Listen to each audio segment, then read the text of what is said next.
for coming today. I see that a lot of people are interested in what Putin eats. So I asked Perplexity to give me a picture, to generate a picture. What if a burger looked like kokoshnik, a traditional element of a Russian costume? And Perplexity created this picture with Putin, and I will explain why it has a meaning. It was not just to entertain you. I will tell you about. I will tell you this story. So today we will talk about one of my favorite topics, actually, because it's more about linguistics than about politics.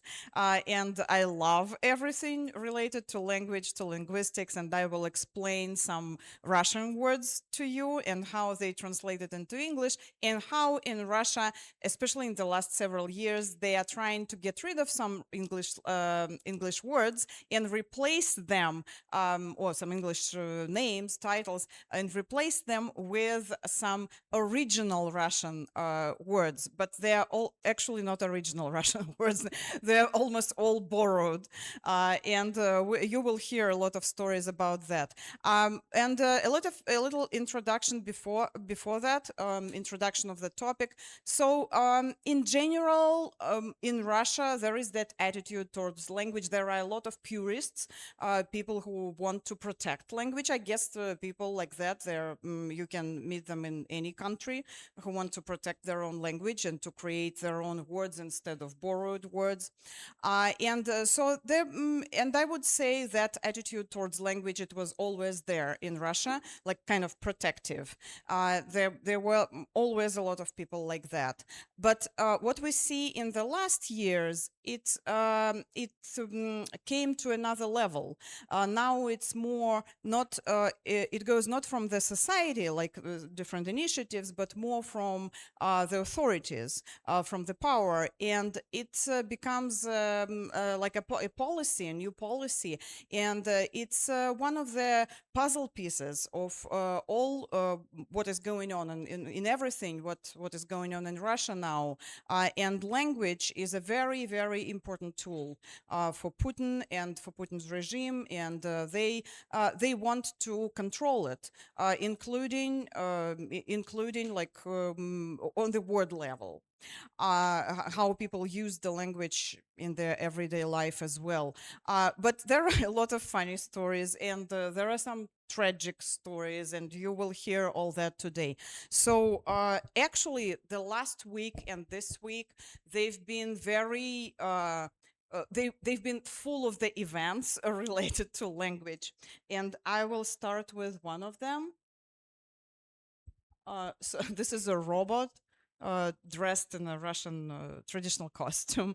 And there is a big forum in St. Petersburg right now. If you heard about that, where Putin gave a speech, and Ukraine attacked that forum, and you probably saw news about that.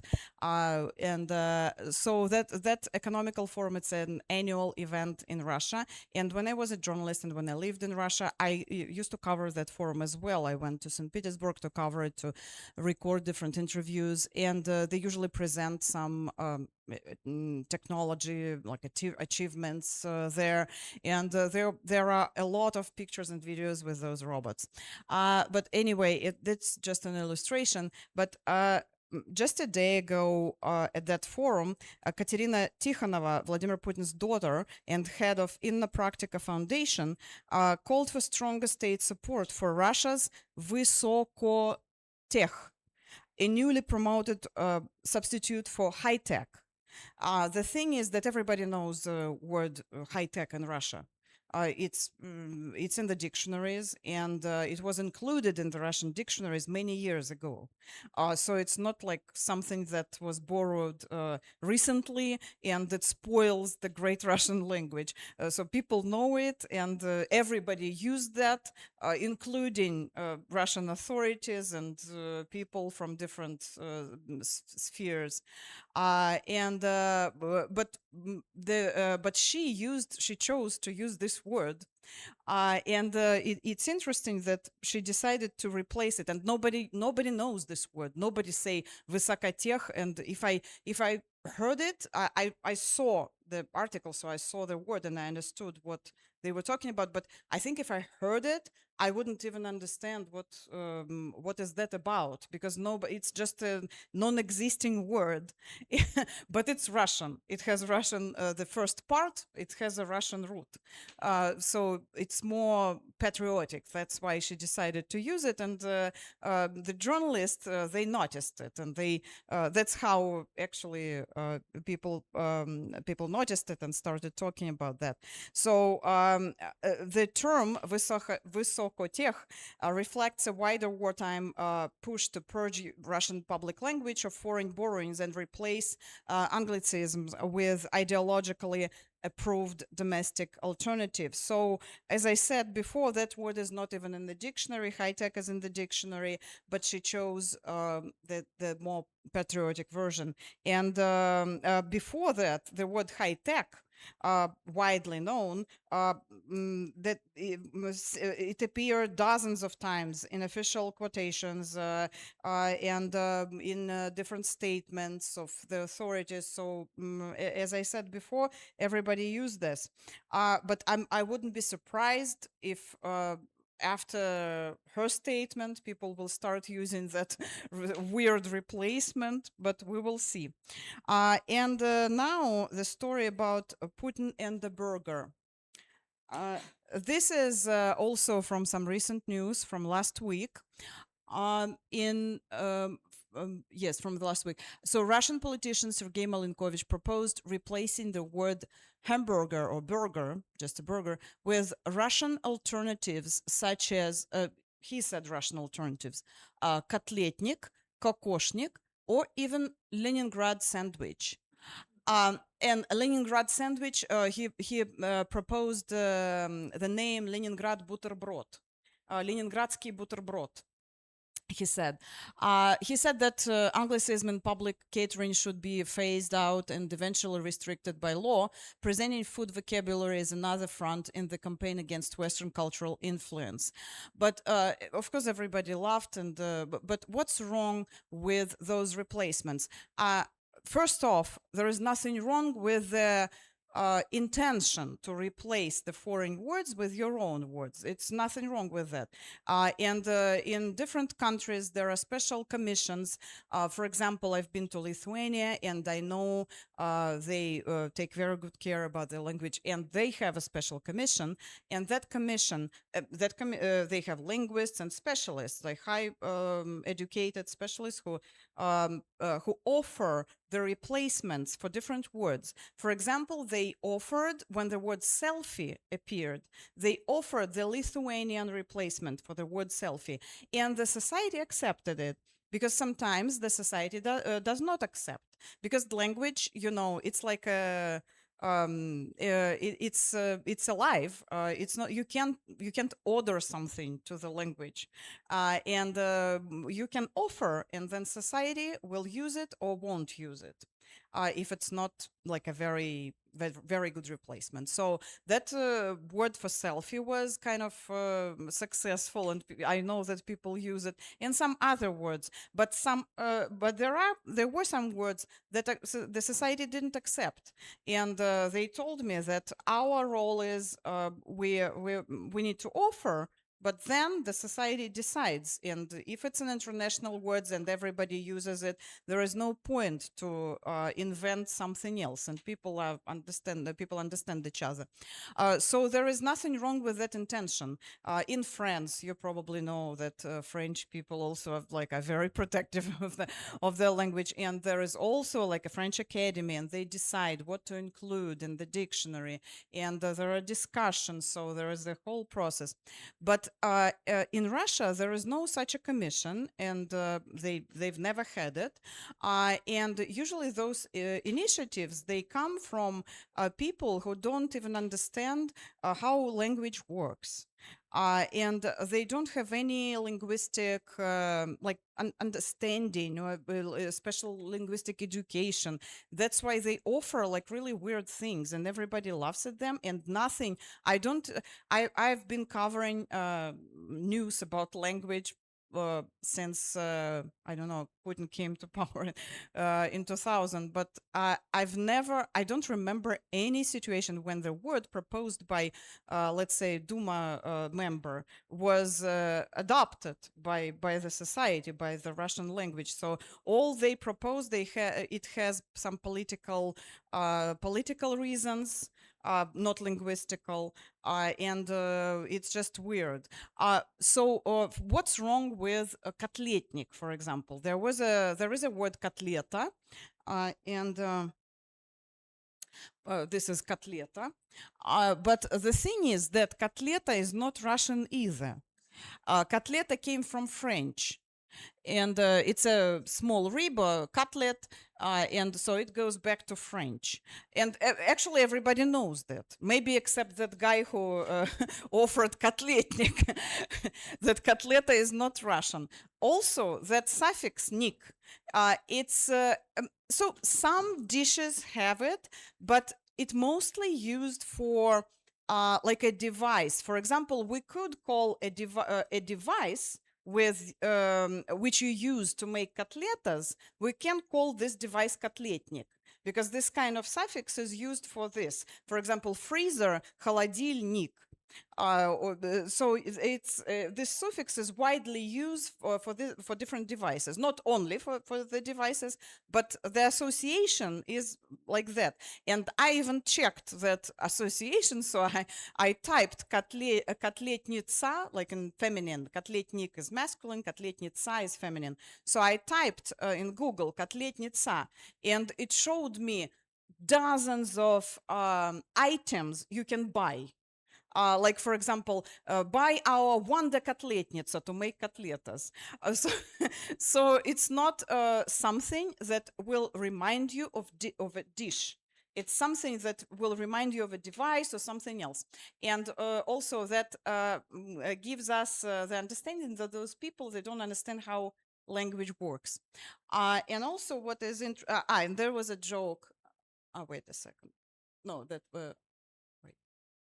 Yeah. So let's go to the next proposition. So that guy offered three names: Kotletnik, Leningradsky бутерброд, Leningrad бутерброд, and Kokoshnik. What's wrong with Leningradsky бутерброд? First off, to be honest, if you know about the blockade of Leningrad during World War II, where people were dying from hunger, that's not a very good name to call something Leningrad buterbrod, to name food like that. So the association is not good at all.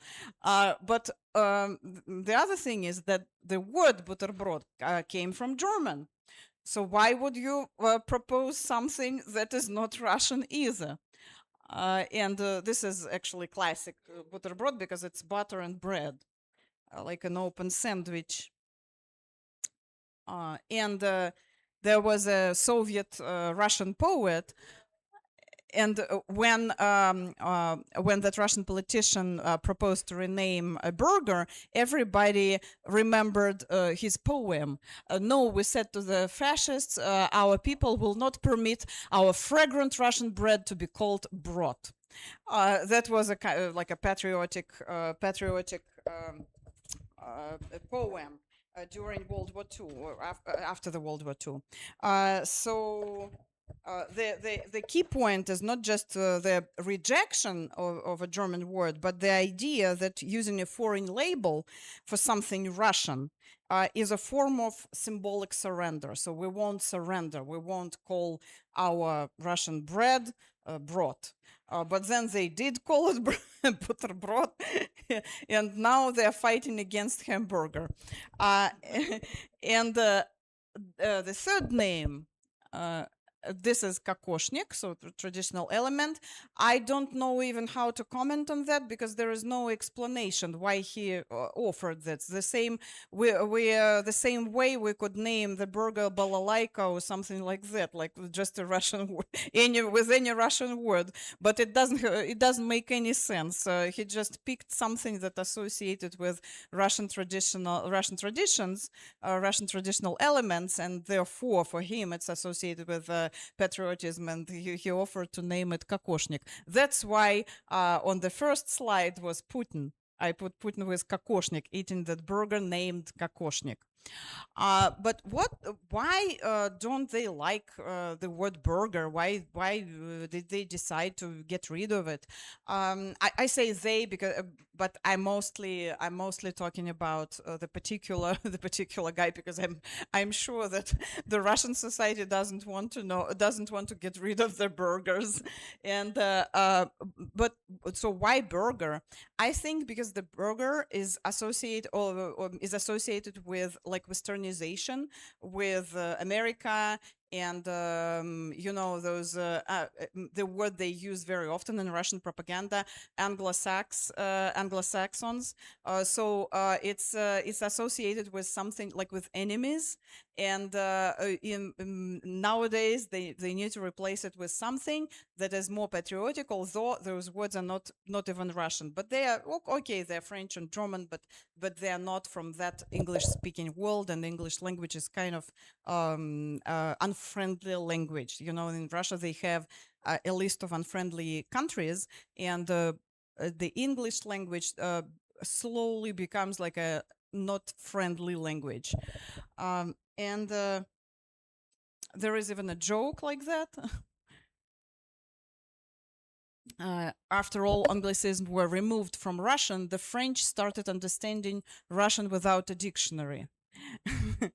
Why? Because in the 19th century, French language was so popular and widely spoken in Russia that some people they didn't even speak Russian that good. They spoke more French than Russian. So in that joke, as Russian people say, there is just a little bit of joke. So maybe it's true. And as I said before, this week and the previous one were full of events related to language. And because Putin decided really to get into language, into linguistics. And on June 1st, he said that Russian universities should no longer treat Russian language and literature as just one philology among others, but give Russian a distinct institutional status. The term philology is not very well known here, but for example, I have a PhD in philology, which is which is language and literature.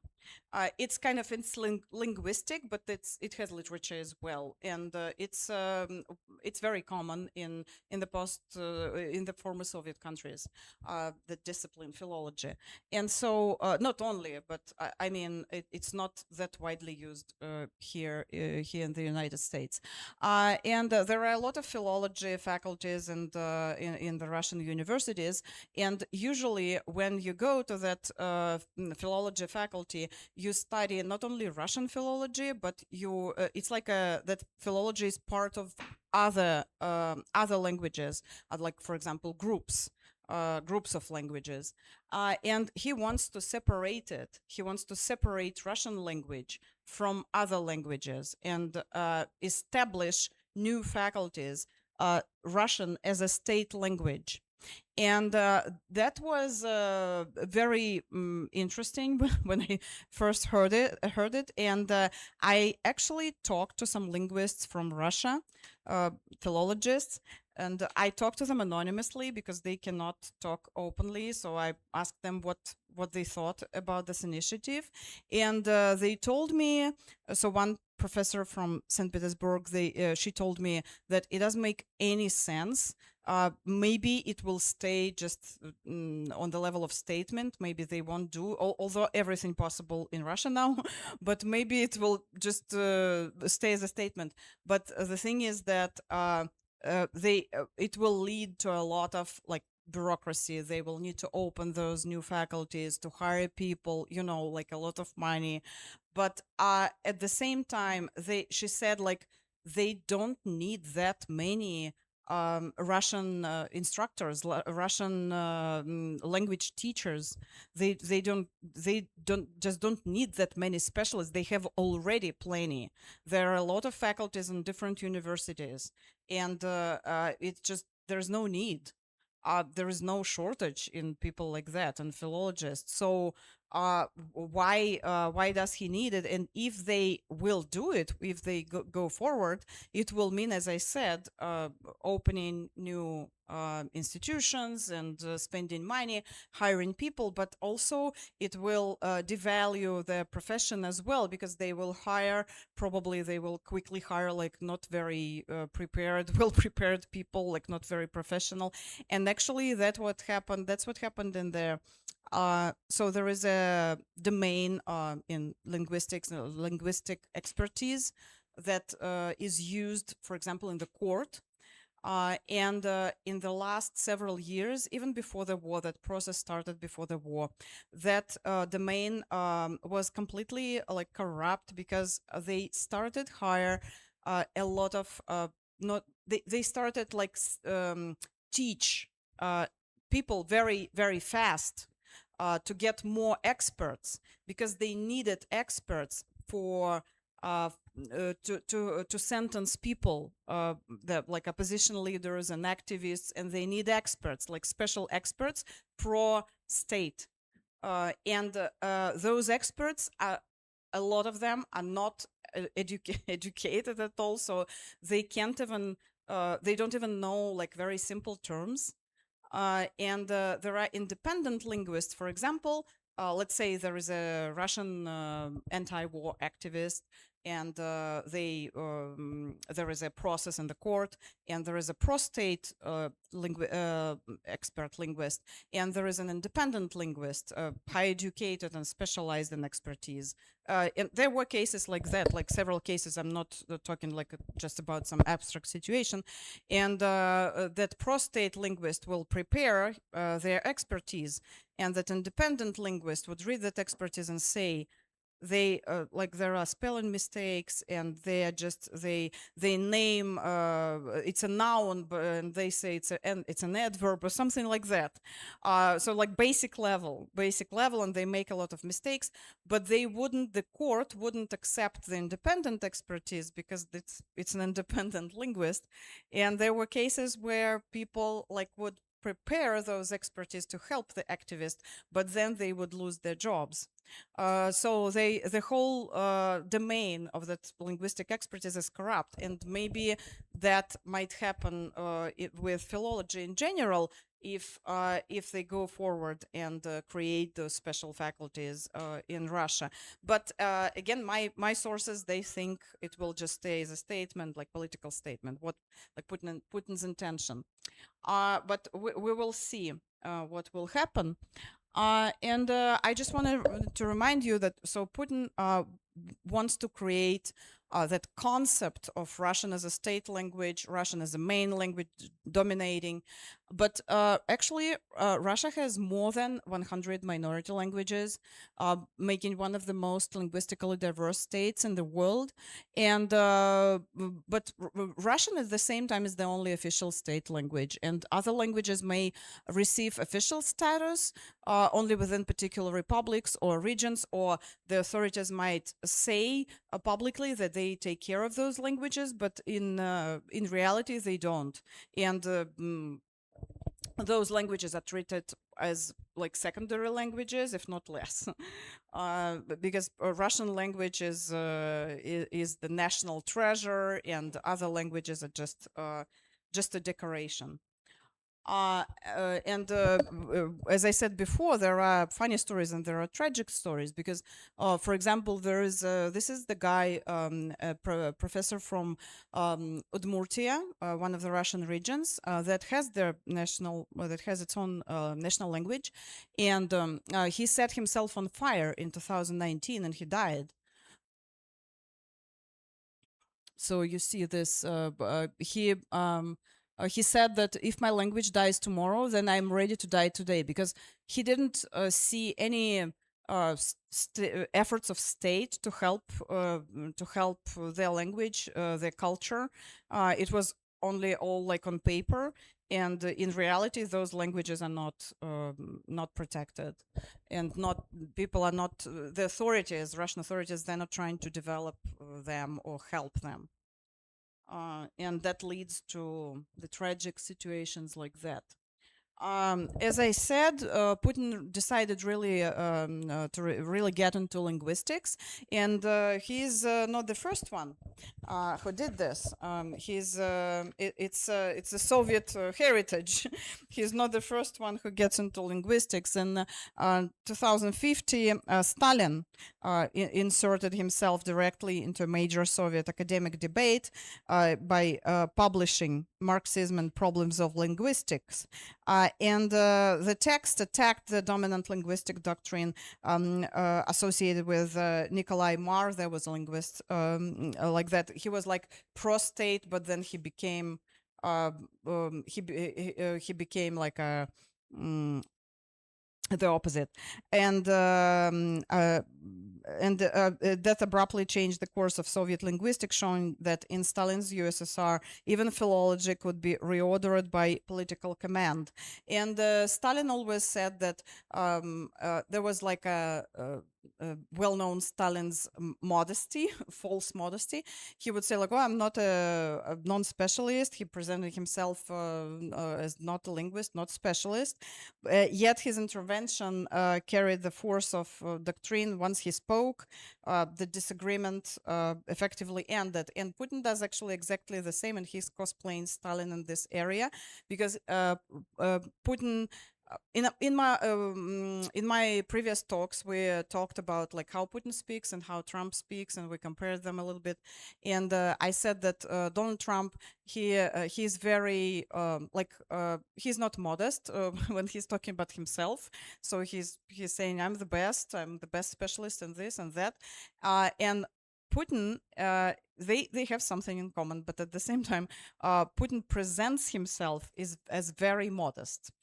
He wants to show people that these are people who likes me, like they really like me. They have all those initiatives, like to name the street, to put my name on something. But it's not my initiative. It's not me. It's all people. It's all people. So he presents himself as a very modest person, although, and it's absolutely what Stalin did when he was presenting himself as the father of nations in the Soviet Union. So both Stalin and Putin, they wanted to control language, and not only control language, like control narratives in the media, but also control it on the level of academic work, philology, linguistics. It was very important for Stalin, and it's important for Putin. Again, in one of my previous talks, I told you about that state dictionary. They recently published the state dictionary, where they give the definitions to the words like life. What is life? What life is? What democracy is? What humanism? And so on. And so they, in that state language, they put their own definitions, what they want those words to mean. They put their own definitions, and but it's another topic, and I showed you the examples last time. Let's go. And let's go back to March of 2026. They had a new law, implemented a new Russian language protection law, tightening rules on foreign words in consumers facing public information. So, like in the restaurants, in the coffee shops, and so there are some new regulations that people should use first off Cyrillic letters, and if they use like the words, for example, in the coffee shops, they need to use the words that exist in the Russian dictionary, in the new Russian dictionaries. And if that word, you cannot find it in the new Russian dictionary, you cannot use it, or you need to replace it with something else. And there were a lot of jokes about that. And so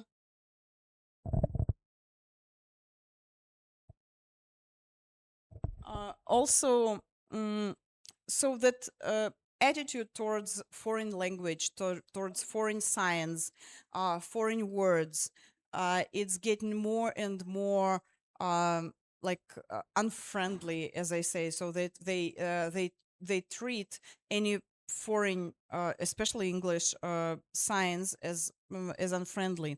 And there was a recent story in May where several schools in Russia's Tomsk region introduced rules banning students from wearing clothing with foreign language inscriptions. So, for example, when the students have like hoodies or T-shirts saying something in English, they cannot wear it. The ban included an important exception, though. Foreign language text was still allowed if it was part of the registered trademark and did not contradict Russian law of universal human morality. And we can understand that it's very vague, and you can explain it however you want to explain it. And if you think that some inscription is against universal human morality, you probably won't be able to wear this next time, so that will be banned, and so on. So school orders said that the measure was needed to counter the spread of unlawful behavior, radicalization, and antisocial ideas. So the foreign language is associated with antisocial ideas. And actually, there were they did this. They introduced those rules after a certain situation, but actually nobody knows what was written on the kids' clothing. Why did they decide to implement this law? And it could be something completely, absolutely innocent. And someone complained and said, "Why do we have this unfriendly language? And why are people wearing it at school?" Because there are a lot of stories like that. My favorite story is it's about language, but it's more about like branding. In one little Russian town, even not like a village, called Dolgi Buirak. I don't even know how to translate it. I think we tried to translate it in one of my talks. Dolgi Buirak, and it doesn't sound like something very pleasant, believe me. So in that village, there was a restaurant called Cambridge. So the local businessman opened the restaurant called Cambridge, and one lady whose son was in the war. And she noticed that, and she wrote a complaint saying, "How can we have a restaurant called Cambridge in our village, Dolgi Buirak, if my son is protecting our motherland from NATO?" And we shouldn't have a restaurant called named like that. It's a shame. And so they forced that guy to rename the restaurant. And now that restaurant is called Hermes, which is the Greek god. But Greece is also a member of NATO. Maybe they didn't know that. But you see that Cambridge sounded unfriendly for them because it's it sounds like English, right? And everything from Anglo-Saxon world is more unfriendly than from other parts of the world. So they forced the guy to rename that restaurant. Although even Cambridge in Dolgi Buirak sounds weird. Those people who know Russian language, they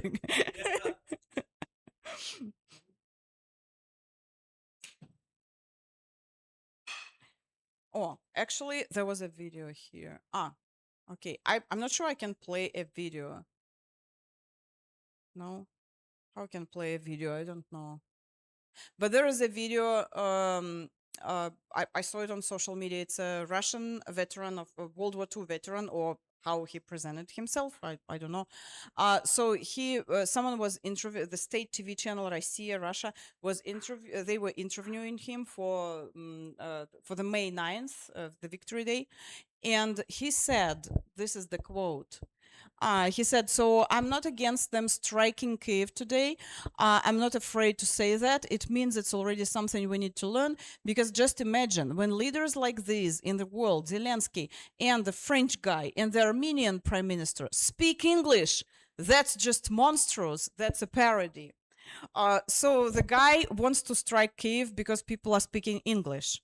Uh, we can say that he's very old and maybe he's out of his mind, but but it's also a piece of the whole picture. It's also a piece of puzzle. That's how people see uh, the English or English-speaking countries as something unfriendly. And there were some initiatives before. For example, in the next Crimea, the head of Crimea's state council spoke out against teaching English in schools. He said it was not necessary to study English. A state Duma deputy proposed removing English from the school curriculum. They didn't remove, so English is still there. My mom lives in Russia. She's a teacher of English, and she still teaches English. But you see the whole vibe around it, the atmosphere, and also the head of Russian Duma called English a dead language and urged Russians to learn Chinese. Actually, there was a recent story about one Russian village close to China, and they say we are ready. They recorded a video addressing Xi Jinping, saying, "Please help us to repair like everything we have in our village, like because nobody cares about us. Our authorities, they don't care about us, and we promise you to learn Chinese if you help our village." So maybe it's already happening. So as I said before, don't think that in Russia English language is completely banned, and if you speak English on the street, they will immediately arrest you. Nothing like that. But the whole vibe around it, the atmosphere and the attitude towards everything foreign and especially English related to like America and Great Britain, it's something unfriendly. It's treated like something unfriendly. But with banning a lot of English or Anglicism, like borrowed words borrowed from English, at the same time they're cherry picking and they allow other words, and they have no problem with that. For example, with using the word fake, or with using the word discreditation, because they use those two words to arrest people. There is a law in Russia, and they implemented that law in the beginning of the war, and they started arresting people for so-called fakes, which is also very vague. A fake can be anything, like even a blank piece of paper. There were real stories. The people were arrested for holding a piece of paper, and so fake or discreditation of the Russian army, also not Russian words, but they use it. They don't have any problem with it because it serves them. They use what they want, what they need for their purposes, and they try to ban something, some other words. So it's not, as I said before, nothing is wrong with the intention to create your own words, to replace the borrowed words. But usually different countries, they have specialists who take care of language, but not the politicians who want just to ban something and to make language serve them. And that's what is happening in Russia now. Thank you.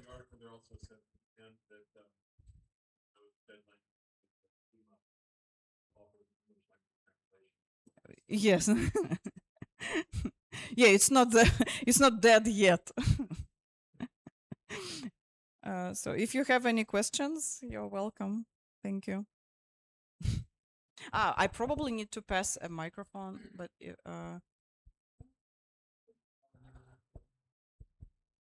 we have YouTube. Yeah. But then we need to pass it again to me. I think we need a second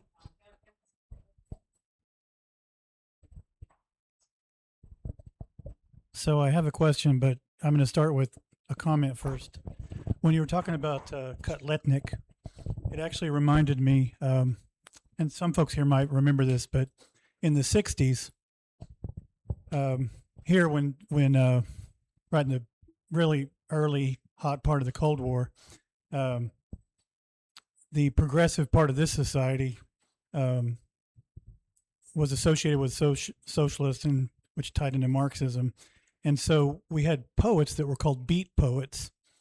And shortly after Sputnik launched, they started calling beatniks. And so it kind of reminded me that how, of course, we wouldn't have known that that meant it's a poetic appliance. But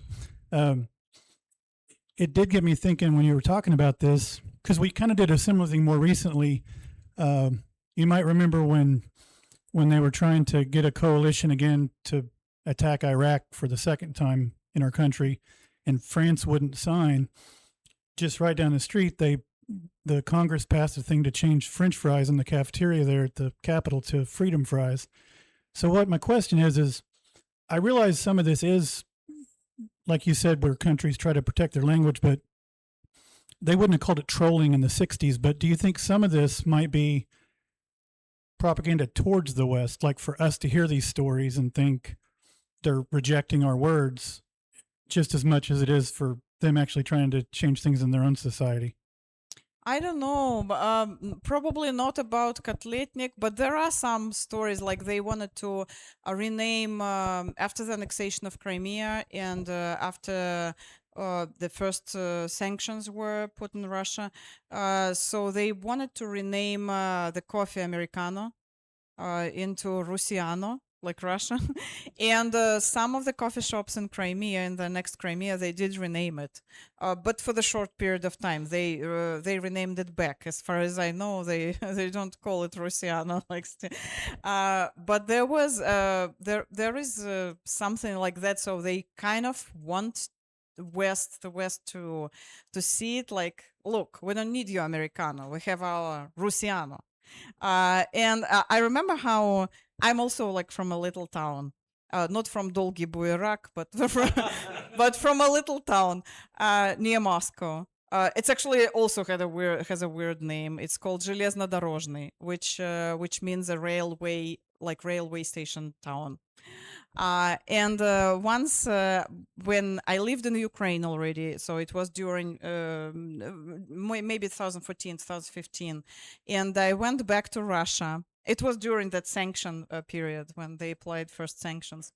I went back to Russia and I needed to do something like to get some papers, some documents. And I went to that place where I needed to make them, to get them. And there is like, again, it's a little town. And there was like a very small room. And there was Obama portrait on the wall printed out, like black and white, like very, black printed on just a regular printer. It was on the wall and it said, "We don't, Obama is not welcome here." And I'm like, Obama doesn't even know where Железнодорожный is. But for them, it was like, cool. We'll hang this portrait on the wall and we will write, Obama is not welcome. and it was not only there, it was very like common thing to do in Russia. Yes. Two questions. One is the Duma speaker, this guy. I don't know whether he is kind of equivalent to the Speaker of the House in the US here on the Hill. Kind of. I mean, kind of. Okay. Yeah. So does he speak English? And I think he does. Does he speak Chinese as well? I don't think so. But I'm pretty sure he speaks English. Okay. My other question is, you mentioned 100 minority languages, right? Okay, so some languages are probably from the former republics of the USSR, Mm-hmm. but No, no, no. I'm talking about in the in Russia, Russia, in 100 Russia, because minority Russia languages. has a lot of different regions and they're very different. Like Dagestan, for example, only Dagestan has a lot of languages. It's one of the most like multilingual areas in Russia, and there are linguists who study those languages. I remember I interviewed them, and actually I know from them that there are a lot of languages in Dagestan. There are like Bashkortostan or Udmurtia or Chuvashia.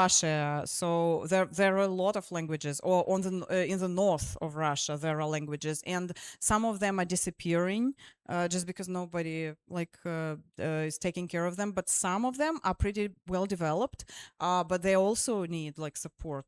For example, Tatar language in Tatarstan, or as I said, Udmurt language. So you're not talking about dialects at all. This is completely different languages, different kind Different, of script. yes, yes, Could be different script. yes, yes. Okay, thank you.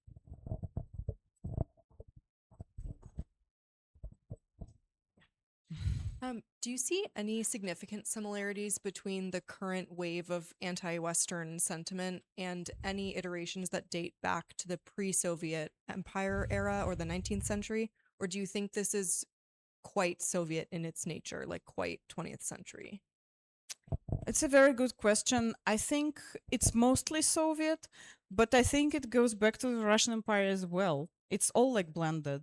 It's all blended because, but all, of course, the Soviet Union played a big role in it because they still, like even young people, they still have that Soviet like matrix, and it's very hard to get rid of it because it was never analyzed, and it was never like thought through and talked through, and that's why it was kind of like buried, and it didn't happen like in Germany after the World War II. So that never happened, like real denazification.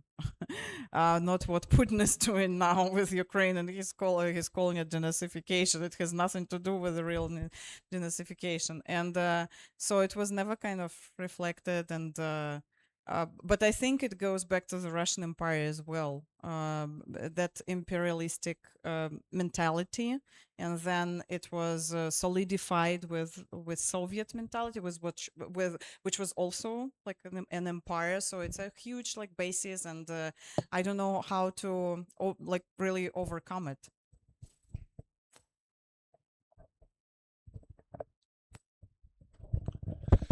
Thank you for helping us understand a little bit more of the wars of patriotism that are going on in Russia now. And I worked in our embassy in Moscow several times as a translator, so it's a fascinating topic for me.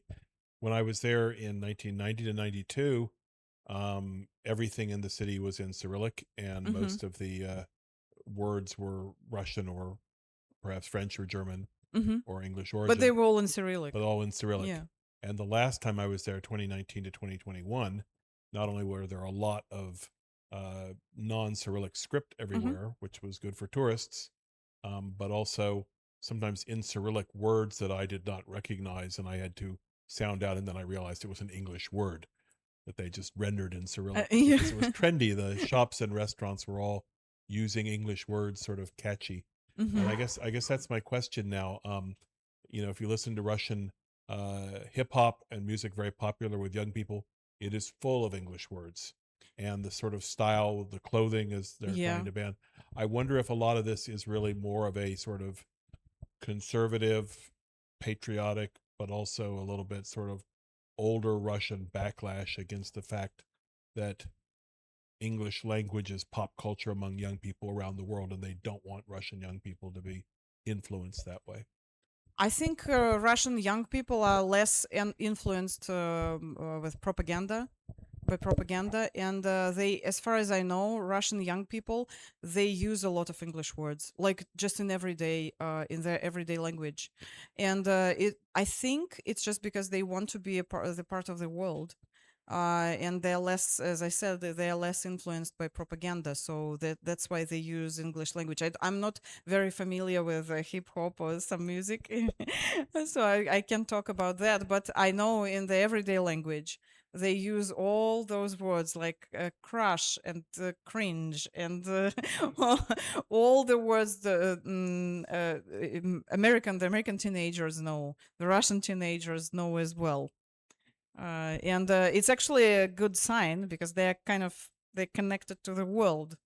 I think it's not a bad thing, and it's a very interesting observation about the names on the streets, because the thing is that in the Soviet Union, basically everything was restricted, and the language was very like it had its own limitations, like in media, for example, everywhere, and so when the barrier fell, it was flooded with the 90s were the period of time when the Russian language got most of the Anglicisms, like marketing, for example, management, like all those terms. They start new professions appeared, new words appeared, and it was flooded, maybe excessively, but it's understandable, and I can explain why, because before it was restricted. It was there was no that foreign influence on the language. I mean, except in 19th century and before, and then, as I said, the barrier fell, the wall, iron curtain, and it just the language was flooded.